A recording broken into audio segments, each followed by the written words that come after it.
ഇന്ന് ഏപ്രിൽ 21. തന്നെപ്പോലെ തൻ്റെ അയൽക്കാരനെയും സ്നേഹിക്കുന്ന, അപരനെയും സ്വന്തം സഹോദരൻ എന്ന പര്യശ്രേണിയിൽ പരിഗണിക്കുന്ന ആഗോള ക്രൈസ്തവർക്ക് ഈ ദിവസത്തെ വേദനയോടും നടുക്കത്തോടും കൂടെ മാത്രമേ ഓർക്കുവാൻ കഴിയുകയുള്ളൂ.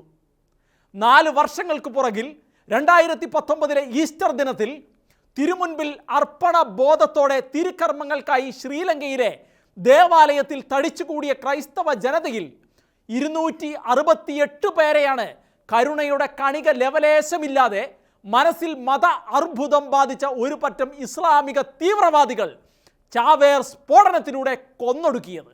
കൊളംബോയിലെ Kochchikade saint Anthony's, Negombo saint Sebastian, Batticaloa Zion എന്നീ 3 പള്ളികൾ ഉൾപ്പെടെ 6 സ്ഥലങ്ങളിൽ ചാവേർ സ്ഫോടനം നടത്തിയാണ് അന്തർദേശീയ ഭീകര സംഘടനയായ ഐസിസിനോട് ഉറ്റ ചെങ്ങാത്തം പുലർത്തുന്ന നാഷണൽ തൗഹീദ് ജമാഅത്ത് എന്ന ഇസ്ലാമിക തീവ്രവാദി സംഘടന അത്രയും വലിയ കൂട്ടക്കുരുതി നടത്തിയത്.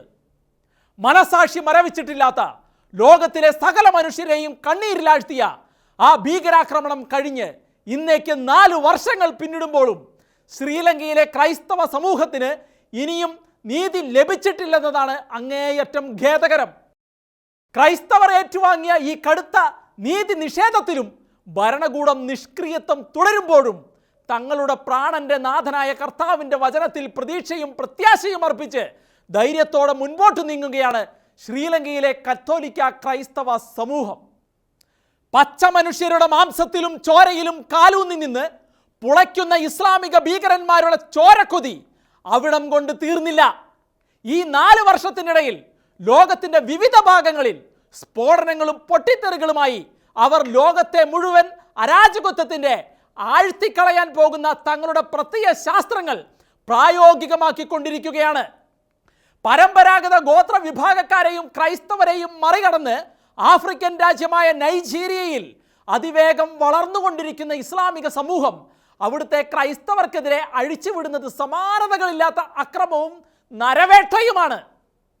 വടക്കു പടിഞ്ഞാറൻ നൈജീരിയയിലെ സോഗാട്ടോ പ്രവിശ്യയിൽ മതനിന്ദ പടർത്തിയെന്ന ഇല്ലാത്ത കുറ്റം ചുമത്തി ഇസ്ലാമിലെ മത തീവ്രവാദികളായ കുട്ടികൾ കല്ലെറിഞ്ഞും കത്തിച്ചും കൊന്നത് ദെബോറ സാമുവൽ എന്ന നിഷ്കളങ്കയായ ഒരു ക്രിസ്ത്യൻ സഹപാഠിയെ ആയിരുന്നു.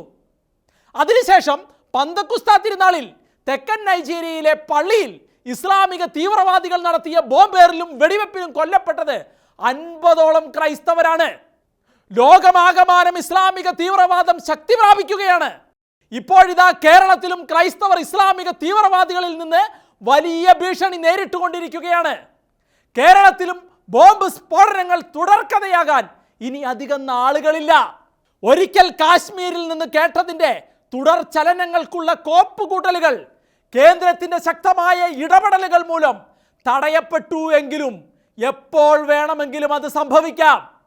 കാരണം തീവ്രവാദത്തെ പ്രോത്സാഹിപ്പിക്കുന്ന തീവ്ര മനസ്സുമായി അനേകർ ഈ കൊച്ചു കേരളത്തിൽ മറഞ്ഞിരിക്കുകയാണ്. ഏതായാലും ഭീകരവാദികൾ വളർന്ന് പടർന്ന് പന്തലിക്കാനുള്ള സാഹചര്യം കേരളത്തിൽ ഇപ്പോഴുണ്ടെന്ന റിപ്പോർട്ടുകൾ അച്ചട്ടായാൽ ശ്രീലങ്കയിൽ നടന്നതുപോലെയുള്ള സ്ഫോടനങ്ങൾ ഇവിടെയും വിദൂരമല്ല.